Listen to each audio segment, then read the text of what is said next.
देवा मी तुला लोटांगण घालेन, तुझं वंदन करेन, या डोळ्यांनी फक्त तुझंच रूप बघेन, तुला आलिंगन करेन, तुझी पूजा करेन, मनोभावाने तुला ओवाळेन, असं म्हणतो ना आपण प्रत्येक पूजेनंतर. घालीन लोटांगण वंदीन चरण, डोळ्यानं पाहिन रूप तुझे, प्रेमे आलिंगन आनंदे पूजिन, भावे ओवाळीन म्हणेन महा. त्वमेव माता पिता त्वमेव, त्वमेव बंधूच सखा त्वमेव, त्वमेव विद्या दुर्गम त्वमेव, त्वमेव सर्वं मम देव देव. तुम्ही माझे सर्वस्व आहात आणि तुम्ही माझे सर्वस्व आहात म्हणून मी काय करेन?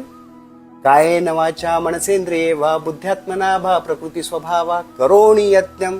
माझी काया मन बुद्धी या सगळ्यांचा यज्ञ करेन. करोणी यज्ञम सकलम परस्मै. मी हे सगळं करेन देवा, पण तुम्ही माझ्यासाठी एक काम करा.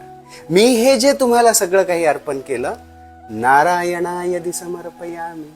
तुम्ही हे सगळं नारायणाला अर्पण करा. मग देव विचारेल, नारायण कोण? अच्युतम केशवम राम नारायणम कृष्ण दामोदरम वासुदेवम हरे श्रीधरम माधवम गोपिका वल्लभम जानकी नायकम रामचंद्रम भजेत.